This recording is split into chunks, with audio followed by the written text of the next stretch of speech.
उत्तर प्रदेश के किसी कोने में बसा एक छोटा सा गांव था, बंसीपुर। मिट्टी की कच्ची गलियां, आम के घने पेड़ और तालाब के किनारे बैठी औरतें, सब कुछ एक पुराने गीत की तरह था। पर इस सादगी के पीछे छुपा था एक ऐसा रहस्य जो पूरे गांव को हिलाकर रख सकता था। गांव की सबसे आखिरी गली में एक पुराना टूटा फूटा मकान था, जिसे सब चुप वाली हवेली कहते थे। वहां कोई नहीं रहता था।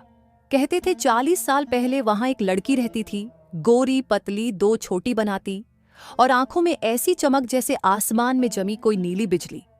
पर एक रात वो लड़की बिना किसी को बताए गायब हो गई। बस उसकी गुलाबी चूड़ियां उस दीवार पर टंगी रह गई थीं। उस रात के बाद हवेली की खिड़कियां खुद ब खुद बंद होने लगी और रात के वक़्त अंदर से रोशनी चमकती दिखती।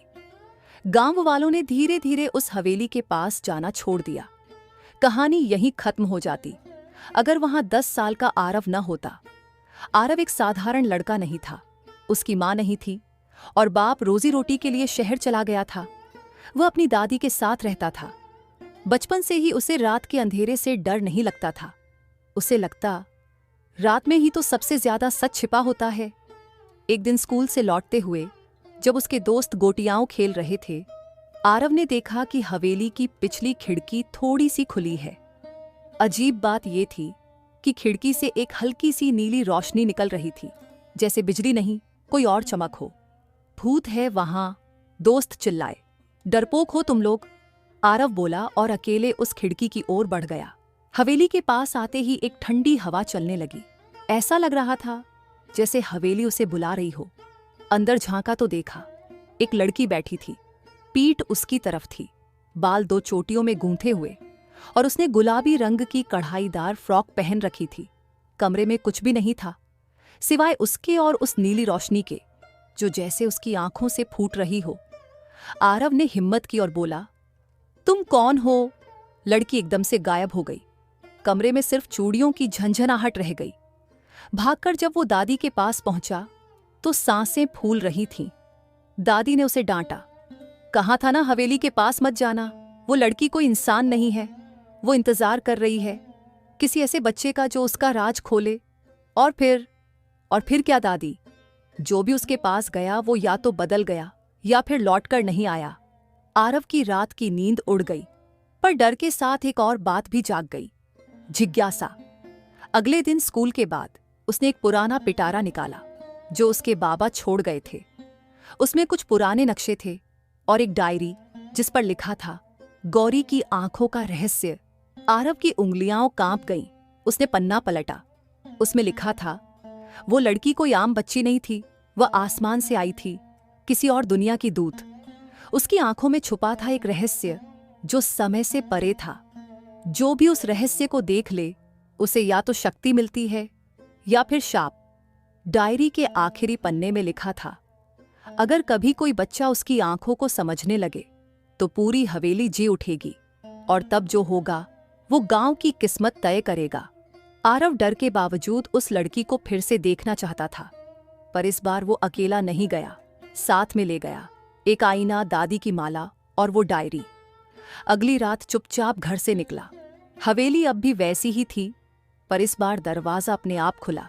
भीतर कदम रखते ही रोशनी बदलने लगी, दीवारें गुलाबी हुईं, फूल खिलने लगे और वो लड़की फिर सामने आ गई। इस बार उसने पीठ नहीं, चेहरा दिखाया। उसकी नीली आंखें जल रही थीं, जैसे कोई जादू सुलग रहा हो। उसकी आवाज एकदम हल्की थी, तुम वापस क्यों आए हो? तुम कौन हो? आरव ने पूछा। तुम वही हो जिसे मैं ढूंढ रही थी। क्या मतलब? मुझे इस दुनिया से वापस जाना है, पर उसका दरवाजा अब बंद है। उसे सिर्फ एक सच्चे दिल वाले बच्चे की आंखें ही खोल सकती हैं।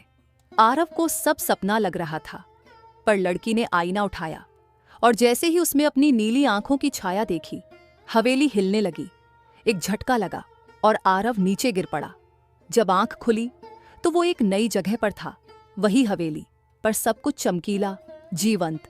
दीवारें बोल रही थीं, चूड़ियां हवा में नाच रही थीं और बीच में वह लड़की अब बड़ी लग रही थी और उसकी पीठ से पंख निकले हुए थे। तुम अब इस रहस्य में दाखिल हो चुके हो, लड़की बोली, पर मैं यहां क्यों हूं? क्योंकि अब जो होगा वो सिर्फ तुम ही रोक सकते हो। आरव उस चमकीली दुनिया को हैरानी से देख रहा था। सब कुछ जादुई था। पेड़ हवा में तैर रहे थे, दीवारों से सुर निकल रहे थे और हवेली की छत से नीली किरणें निकलकर आसमान में घुल रही थीं। वो लड़की जिसकी आंखें नीले जादू से चमक रही थीं, अब इंसान जैसी नहीं लग रही थी। उसके चारों तरफ एक तेज नीला आभा था और उसकी आवाज में गूंज थी।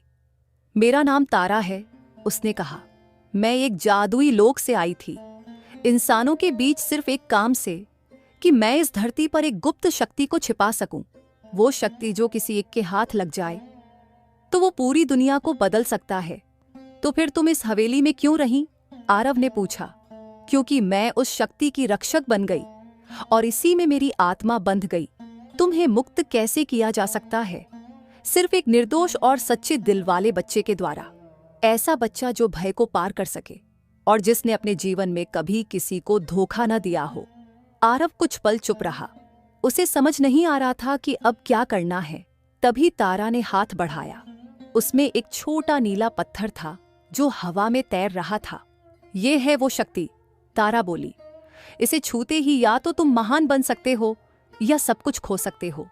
आरव का दिल तेज धड़कने लगा, लेकिन उसने पत्थर की तरफ हाथ बढ़ा दिया। जैसे ही उसकी उंगलियां पत्थर से छुईं, एक तेज रोशनी फैली और पूरी हवेली कांपने लगी। दीवारें फटने लगीं, दरवाजे उड़ने लगे और एक तूफान सा उठ गया। अचानक हवेली की छत खुल गई और आरव हवा में ऊपर उठने लगा। क्या हो रहा है? उसने चिल्लाया। तुमने उस शक्ति को जगा दिया है। तारा की आवाज चारों तरफ गूंजने लगी। अब या तो तुम इसे नियंत्रित करोगे या ये तुम्हें निगल जाएगी। आरव की आंखें बंद हो गईं। अचानक सब शांत हो गया। जब उसने आंखें खोली तो वो अपने ही गांव में था, पर सब कुछ बदल चुका था। लोग हवा में उड़ रहे थे, मिट्टी की झोपड़ियां महलों में बदल चुकी थीं और तालाब अब चमकते हुए जादुई पानी से भरा था। बच्चों के पास उड़ने वाले खिलौने थे और सबके चेहरे पर अजीब मुस्कान। ये क्या हो रहा है? आरव ने अपने आप से पूछा। तभी उसकी दादी भागती हुई आईं। बेटा तू ठीक है? तू कहाँ चला गया था? पूरा गांव बदल गया है। आरव ने महसूस किया ये सब उसी जादुई पत्थर की वजह से हुआ है। उसने कुछ सोचते हुए आसमान की ओर देखा और तभी तारा फिर प्रकट हुई। तुमने शक्ति को मुक्त कर दिया, वो बोली। लेकिन अब एक सवाल बचा है, क्या इंसान इस शक्ति को संभाल सकता है? आरव बोला। गांव की खुशहाली तो आ गई है, लेकिन ये असली नहीं लगती।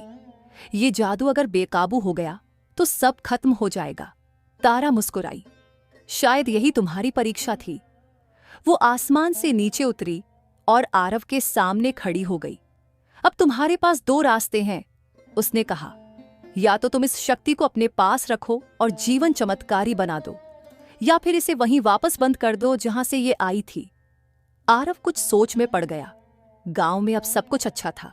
लोग खुश थे, बच्चे खेल रहे थे और गरीबी का नामो निशान नहीं था। लेकिन उसे तारा की बात याद आई। जो शक्ति बेकाबू हो वो आखिरकार विनाश ही लाती है। उसने गहरी सांस ली और कहा, मैं इस शक्ति को वापस करना चाहता हूं। तारा की आंखों में आश्चर्य था। तुम्हें कुछ नहीं चाहिए? नहीं, मुझे बस मेरा गांव वापस चाहिए, सच्चा, साधारण लेकिन असली। एक पल को सब रुक गया, जैसे समय जम गया हो। फिर धीरे धीरे हवेली से एक गोल रोशनी निकली जिसने पत्थर को घेर लिया। वो रोशनी तारा को भी घेरने लगी। तारा अब मुस्कुरा रही थी। उसकी आंखों से आंसू बह रहे थे, लेकिन चेहरे पर शांति थी। तुमने मुझे मुक्त कर दिया आरव, अब मैं अपने लोक लौट सकती हूं। और ये जादू? आरव ने पूछा। अब से ये सिर्फ तुम्हारे अंदर रहेगा, सच्चे निर्णय लेने की शक्ति, दूसरों के लिए सोचने की शक्ति। तारा नीली रोशनी में बदलकर आसमान की ओर उड़ गई और उसी के साथ हवेली ढाने लगी, लेकिन शांति से, जैसे किसी कहानी का अंत। अगले दिन गांव वैसा ही था जैसा पहले। वही मिट्टी की गलियां, वही तालाब, वही आम के पेड़। लोगों को पिछले दिन की कोई याद नहीं थी। सबने कहा, शायद तूने सपना देखा होगा आरव। पर आरव जानता था वो सपना नहीं था। वो जब भी आईने में अपनी आंखें देखता तो उन्हें कभी कभी हल्की नीली चमक से चमकते पाता। उसने अपनी दादी से एक दिन पूछा, अगर मेरे अंदर कोई रहस्य हो तो क्या मैं उसे हमेशा छुपा सकता हूं? दादी मुस्कुरा दी। अगर वो रहस्य किसी की भलाई का हो तो उसे संजोकर रखना चाहिए, न कि डर कर। और आरव जानता था अब उसकी जिंदगी आम नहीं रही। उसने कुछ नहीं लिया, लेकिन सब कुछ पा लिया था। उसने अपनी छोटी डायरी निकाली और आखिरी पन्ने पर लिखा, जादू हमेशा चमकता नहीं, कभी कभी वो चुपचाप तुम्हारे दिल में रहता है। धन्यवाद कि आपने वीडियो को अंत तक देखा। कमेंट में जरूर बताएं कि आपको ये कहानी कैसी लगी। और अगर अब तक चैनल सब्सक्राइब नहीं किया है तो अभी कर लीजिए। आपके प्यार और सपोर्ट के लिए दिल से शुक्रिया।